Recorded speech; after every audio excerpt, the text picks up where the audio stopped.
we have already learned the concept emotional intelligence and various type of discussions we could made in order to understand emotional intelligence as a concept. Now we shall learn how to measure. और जब हम measurement की इसकी बात करते हैं तो मुख्य रूप से एक तो एबिलिटी है जिसमें सबसे ज़्यादा कोई टेस्ट बनता है, और ये आपके आपके नॉलेज क्या है, थ्योरेटिकल नॉलेज क्या है, आप इमोशनल कंडीशंस के बारे में क्या जानते हैं। और दूसरा ट्रेट अप्रोच, जिसमें व्यक्ति खुद अपना मूल्यांकन करके ये बताता है कि इस परिस्थिति में वो कैसा अनुभव करता है। और एक तीसरा इस दोनों के बीच का है mixed. So if we learn emotional intelligence, psychometrics में बहुत सारा काम हुआ है इमोशनल इंटेलिजेंस के मेजर करने में, बहुत सारे स्किल्स भी है, और उस स्किल्स को हम लोग मेजर करेंगे।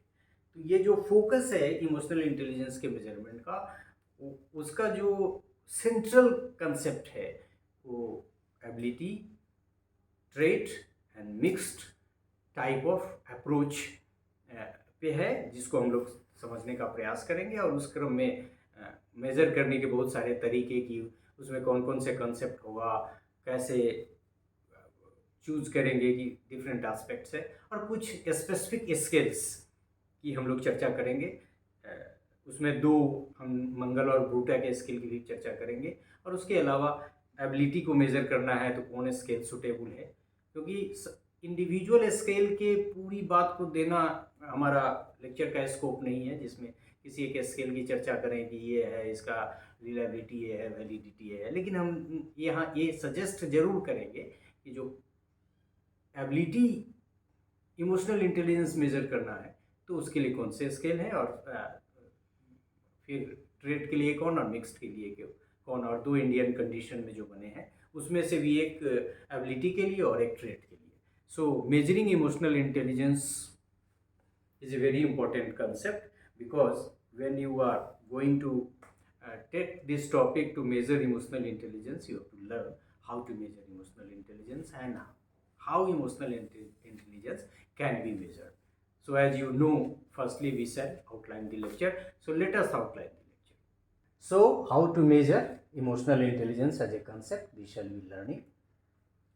Firstly we shall try to know measurement of emotional intelligence as a concept. You can say कि कैसे मेजरमेंट ऑफ इमोशनल इंटेलिजेंस होता है, और जैसा कि हमने कहा कि कैसे मेजर करते हैं उसमें एस्पेक्ट है। मतलब कोई भी स्किल डेवलप करेंगे तो ये 5 चीज़ इसमें लिखा हुआ है, ये सारी चीज़ें उसमें इनकॉर्पोरेट करने की कोशिश की जाएगी, और ये सब चीज़ ही ज़्यादा इंपॉर्टेंट है। फिर आप देखेंगे कि 7 ways to measure emotional intelligence as self aware, और फिर यू हैव सेल्फ कंट्रोल, और इस तरह से 7 है, टेंशन वगैरह से।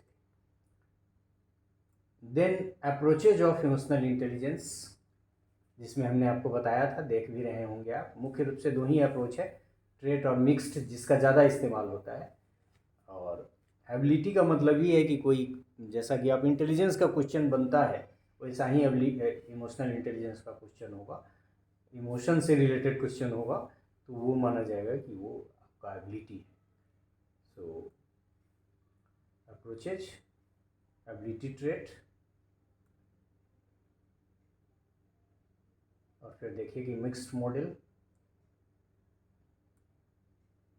3 स्ट्रीम्स आर एज, ये ज़्यादा इंपॉर्टेंट है जो हम आपको कहना चाह रहे थे। Ability emotional intelligence, trait emotional intelligence, and together mixed emotional intelligence. It goes on, कुछ एग्जाम्पल भी है सबके समझाने का,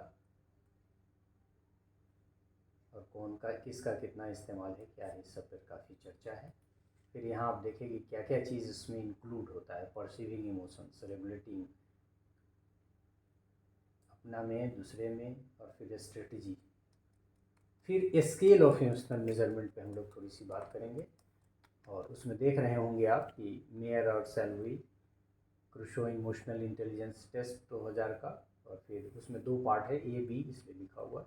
इस तरह से और भी टेस्ट के नाम है जिसको हम लोग स्पेसिफिक चर्चा करेंगे। It goes on. Then ability है, इमोशनल इंटेलिजेंस को मेजर में एबिलिटी कैसे मेजर करेंगे, और कंपोनेंट उसके क्या क्या होंगे। फिर trait, and then mixed.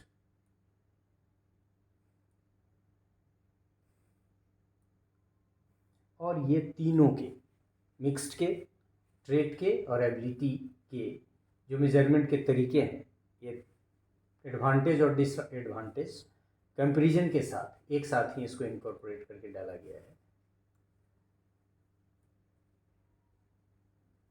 तो इसके एडवांटेज और डिसएडवांटेज को हम लोग डिस्कस करें।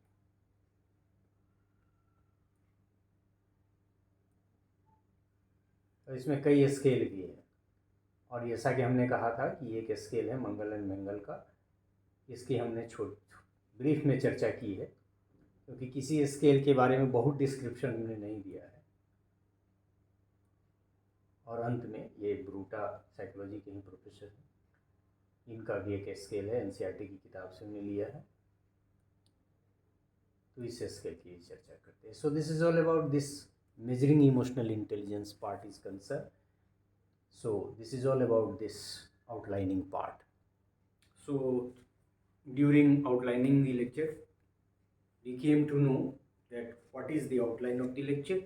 Firstly we said learn how to measure, और उसमें क्या क्या एट्रीब्यूट्स होगा, तो स्केल डेवलप होगा, क्योंकि आप इस योग्य भी बने कि अपना स्केल चाहे वो एबिलिटी का हो या ट्रेट का हो बना सके, मिक्स्ड का हो बना सके, क्योंकि बनता तो ट्रेट का ही है, एबिलिटी का है, और दोनों को मिला देते तो मिक्स हो जाता है। तो ये बड़ी बात है जानने में जो इमोशनल इंटेलिजेंस का है। तीसरा कि कुछ स्केल की हम लोगों ने चर्चा की, कुछ बाहरी स्केल की, जिसमें हमने ये भी डिस्कस किया उन स्केल की मदद से कि यदि आपको ट्रेट को मेजर करने के लिए किसी कौन स्केल चाहिए तो किसको सेलेक्ट करना चाहिए, एबिलिटी को किसका सेलेक्ट करना चाहिए। तो the number of scale is too much.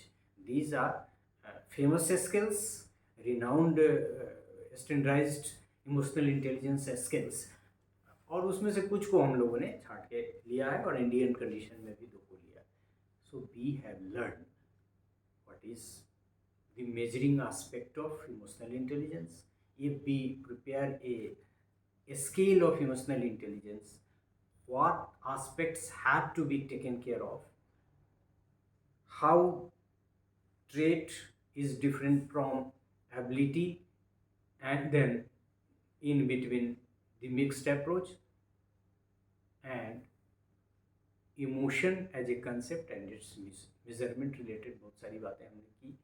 if this is not sufficient from all the knowledge point of view, but it is enough to provide background to the researcher, so that by using the background they could have, rather they could gain more knowledge.